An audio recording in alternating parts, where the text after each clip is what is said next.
That was the worst possible move to pull on prime Mike Tyson. During the bout, Tyson lost his footing and ended up in an awkward stance. His opponent decided to capitalize on it and tried to land a dirty strike. Looking at Tyson's face, you could tell this was the biggest mistake of that fighter's life. That evening, his opponent was James Smith. James is a true veteran with vicious power and polished technique. He was already a former champ in his weight class and carried a massive amount of pride. Smith stood out for his KO power, consistently putting his opponents to sleep.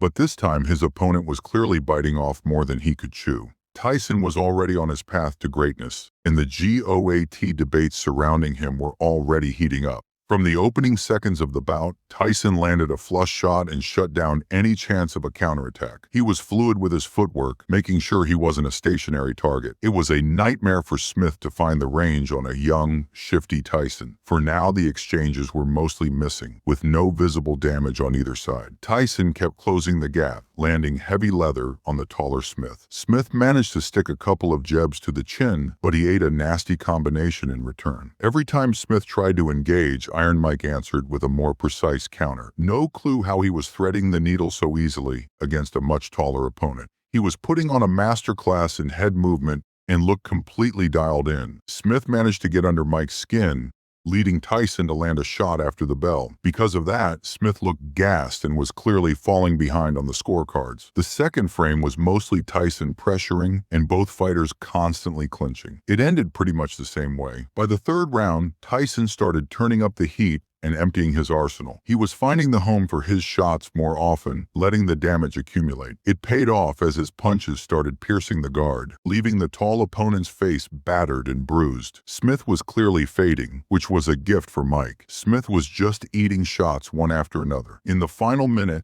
Tyson was countering the jabs at will and looked like the prohibitive favorite. Smith barely survived the round. In the later frames, Smith started losing his mind, literally mimicking a bird's silhouette with his arms. He spent the entire time circling the ring and hopping around, making zero effort to engage. He was so gun-shy that he just pedaled away in circles, doing anything to avoid trading again. This was driving Tyson insane, so he kept stalking him, looking for the Shadow Realm knockout. Then came the turning point of the bout.